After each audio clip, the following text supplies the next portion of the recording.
Hello student, my name is Nandini. स्वागत है आप सभी का एक बार फिर से हमारे न्यू करंट अफेयर्स सेशन में। तो चलिए स्टार्ट करते हैं। आज के इस सेशन में हम बात करेंगे प्रधानमंत्री आवास योजना के बारे में।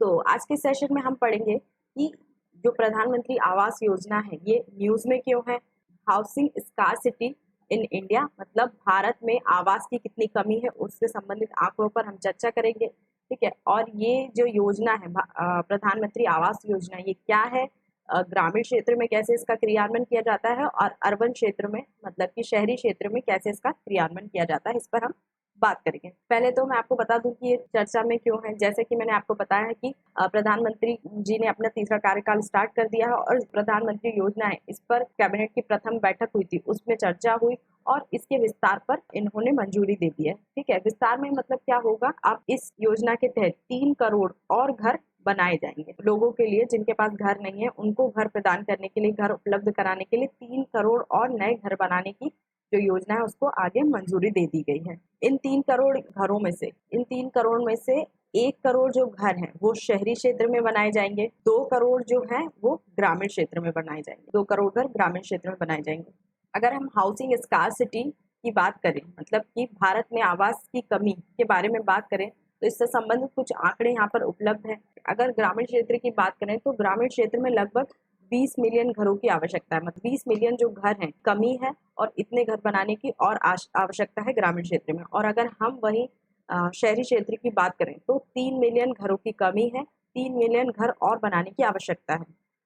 Indian council for research on international economic relation की स्टडी के बारे में अगर बात करें तो इसमें बताया गया है कि 2012 में जो शहरी क्षेत्र है उसमें लगभग 1.88 करोड़ घरों की कमी थी, जो 2018 में 54% तक बढ़ गई है। मतलब ये कमी 54% तक बढ़ी थी 2018 तक। तो अभी हम 2024 में है, तो ये जो आंकड़े हैं घरों की कमी की ये और भी इंक्रीज हुए हैं।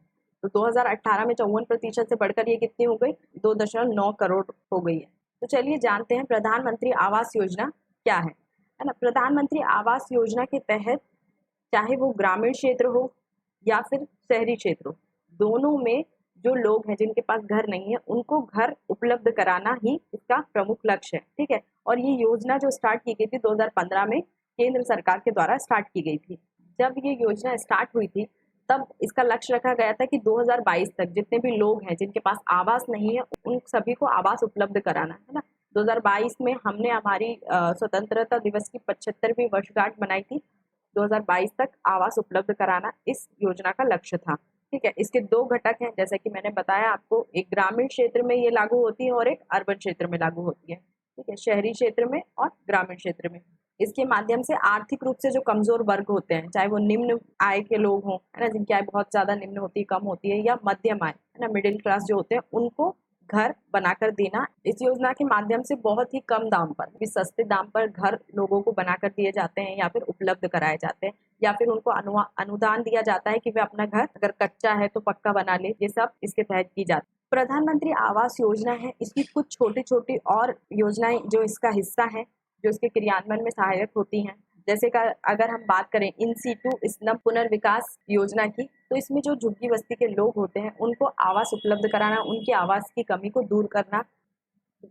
नेक्स्ट जो है साझेदारी किफायती आवास, मतलब कि जैसे अगर मान लीजिए कि किसी व्यक्ति के पास एक प्लॉट है ना, पर उस प्लॉट पे घर बनाने के लिए उसके पास पैसा नहीं है, तो सरकार क्या करेगी, उसको कुछ पैसा दे देगी जिससे वो उस प्लॉट पर, उस जगह पर अपने लिए घर बना देगा। सेम जो लाभार्थी के नेतृत्व में व्यक्तिगत आवास निर्माण व संवर्धन योजना, इसमें भी व्यक्ति को कुछ अनुदान दिया जाता है जिससे वह अपने घर का निर्माण करे। क्रेडिट लिंक योजना के तहत व्यक्ति को कुछ लोन दिया जाता है उस लोन पर उसको कुछ सब्सिडी दी जाती है। ये जो सारी योजनाएं हैं प्रधानमंत्री आवास योजना का ही छोटा छोटा हिस्सा है, जिसके तहत प्रधानमंत्री आवास योजना के जो लक्ष्य है उसको पूरा किया जाता है। अगर हम बजट आवंटन की बात करें तो 2024 में जो बजट आया था उसमें चाहे शहरी क्षेत्र हो या ग्रामीण क्षेत्र हो, दोनों क्षेत्रों में घरों के निर्माण के लिए 88,671 करोड़ रुपए का बजट आवंटित किया गया है सरकार के द्वारा।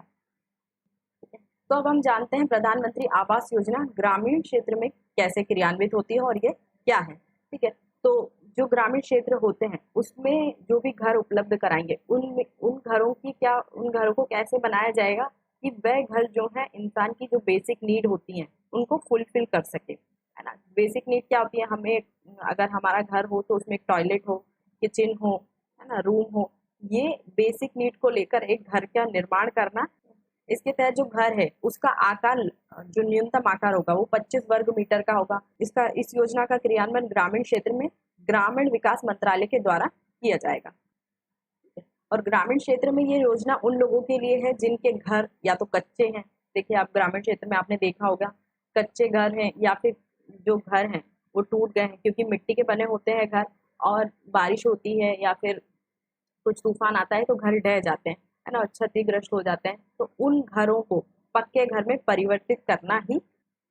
अगर हम बात करें कि कितनी लागत आएगी और उस लागत की पूर्ति कौन करेगा ना, घर बनाने में जितना भी पैसा लगेगा वो किसके द्वारा दिया जाएगा और कितना पैसा दिया जाएगा, इसकी बात करें तो अगर मान लीजिए ग्रामीण क्षेत्र में किसी का घर है लेकिन वो पक्का नहीं है, कच्चा है, तो उनको 1,20,000 रुपए तक की राशि दी जाएगी ताकि वो अपना घर बना सके। ठीक है। तो अगर मान लें कि किसी के पास जगह है लेकिन उसको बनाने के लिए उसके पास पैसा नहीं है, तो दो क्षेत्रों के हिसाब से पैसे दिए जाते हैं ना। अगर मान लीजिए मैदानी क्षेत्र है, मैदानी क्षेत्र में अगर आपका गांव है तो वहां पर आपको घर बनाने के लिए 1,20,000 रुपए तक का 20,000 रुपए तक की राशि दी जाएगी। ये राशि जो दी जाएगी वो सेंटर और स्टेट दोनों मिलाकर देंगे, ठीक है। और इनका जो अनुपात रहेगा 60:40 रहेगा। मतलब कि अगर 1,00,000 रुपए की राशि दी जाएगी तो इसमें से 60% जो है उस केंद्र सरकार देगी। 60% मतलब 72,000, 72,000 वो सेंट्रल गवर्नमेंट देगी। और 40%, अगर 40% बात करें तो स्टेट गवर्नमेंट देगी, मतलब कि 48,000 रुपए।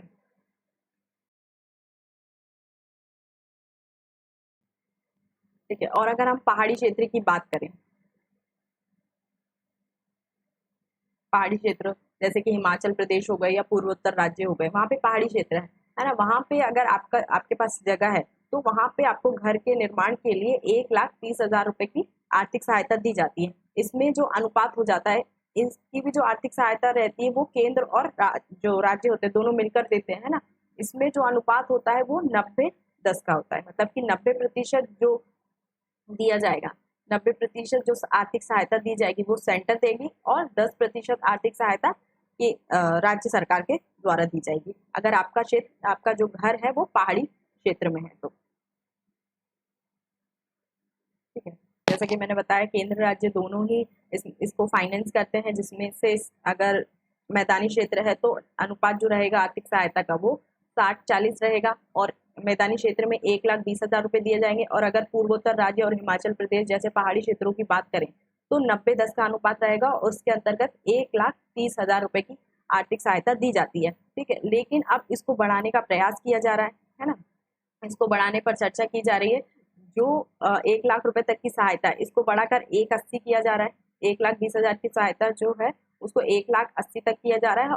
और पहाड़ी क्षेत्र में जो घर बनाने के लिए 1,30,000 दिया जाता था उसको बढ़ाकर 2,00,000 करने पर चर्चा की जा रही है। इसकी विशेषता की बात करें, ग्रामीण क्षेत्र में जो प्रधानमंत्री आवास योजना का क्रियान्वयन किया जाता है उनकी विशेषता पर अगर हम चर्चा करें तो जो लाभार्थी हैं, मतलब कि जिनको इस योजना के अंतर्गत घर दिए जाएंगे, उनकी पहचान कैसे की जाएगी। उनकी पहचान करने के लिए 2011 की जो जनगणना है उसका डेटा का उपयोग किया जाएगा। उस डेटा के अनुसार जो आर्थिक रूप से पिछड़े होंगे या सामाजिक रूप से पिछड़े होंगे या जातिगत रूप से पिछड़े होंगे, उन लोगों को घर बनाकर दिया जाएगा। और ये डेटा कहाँ से दिया जाएगा, 2011 की जनगणना के आंकड़ों से लिया जाएगा। ठीक है। और जो लाभार्थी हैं वो मनरेगा के भी हकदार होने चाहिए। मतलब मनरेगा के तहत जो भी रोजगार दिया जाता है 90 से 95 दिन का, वो लाभार्थी को दिया जाना चाहिए। और जो भी मनरेगा हो या फिर स्वच्छ भारत अभियान के तहत जो भी घर बना के दिए जा रहे हैं उसमें शौचालय बनाने के लिए 12,000 तक की आर्थिक सहायता भी दी जाएगी। इस योजना के तहत जो भी आर्थिक सहायता की जाएगी, जो भी भुगतान किया जाएगा लोगों को, है ना, उनको सीधे उनके मतलब डिजिटली उनके अकाउंट में पैसा ट्रांसफर कर दिया जाएगा और उस खाते उस अकाउंट में ट्रांसफर किया जाएगा जो अकाउंट आपके आधार कार्ड से लिंक होगा। प्रधानमंत्री आवास योजना जो ग्रामीण क्षेत्र में क्रियान्वयन थी उसके परफॉर्मेंस की बात करें, उसने कैसा प्रदर्शन किया उसके बारे में बात करें। ठीक है, तो इस योजना के तहत लक्ष्य रखा गया था कि 2,95,00,000 जो घर हैं उनको बनाया जाएगा। तो इसमें मतलब इतने लोगों को घर उपलब्ध कराया जाएगा। तो इसमें से 2,94,000 लोगों के आवेदन को एप्लीकेशंस को स्वीकार कर लिया गया है और उसमें से भी 2,61,000 घर बनकर तैयार हो चुके हैं। अब प्रधानमंत्री आवास योजना शहरी की बात करें तो इसे भी 25 जून 2015 में स्टार्ट किया गया था और इस योजना का क्रियान्वयन शहरी क्षेत्र में किसके द्वारा किया जाता है? शहरी मामलों के मंत्रालय के द्वारा इस योजना का क्रियान्वयन किया जाता है।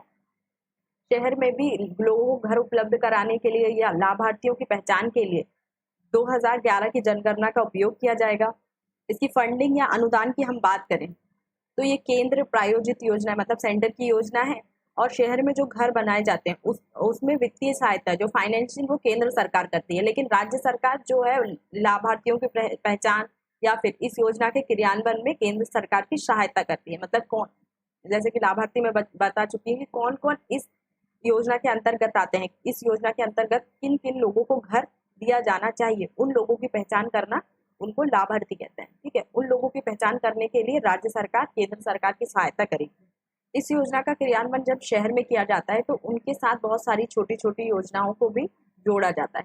ठीक है, जैसे कि किफायती किराए के आवास परिसर, ये योजना को क्यों जोड़ा गया है? जो प्रवासी लोग हैं, मतलब बाहर से जो आकर कार्य करते हैं दूसरे शहर में, उनको किराए पर अच्छा घर उपलब्ध कराना इस योजना का मुख्य उद्देश्य है। और ये योजना प्रधानमंत्री आवास योजना जो शहर में लागू की जाती है उसके अंतर्गत आती है। ठीक है, नेक्स्ट है जो भी शहर में घर बनेंगे उनमें जो भी आधुनिक टेक्नोलॉजी है उनका उपयोग किया जाएगा और उनको जो भी हमारा पर्यावरण है, अभी वर्तमान जो पर्यावरण है उसके अनुकूल बनाया जाएगा और आपदा से आपदा लचीला, मतलब कि किसी भी आपदा का वो सामना कर सके घर, ऐसा टेक्नोलॉजी उनमें यूज की जाएगी।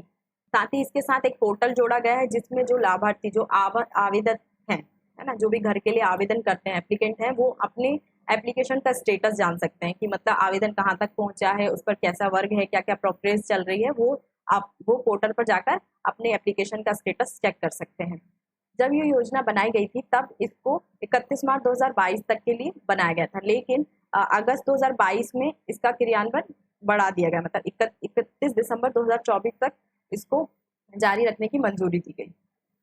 तो ये थी प्रधानमंत्री आवास योजना। इससे संबंधित 2 क्वेश्चंस मैं आपको दे रही हूँ, आप इसको सॉल्व कीजिए। केंद्र प्रायोजित योजनाएं क्या होती हैं और केंद्रीय क्षेत्र योजनाएं क्या होती हैं?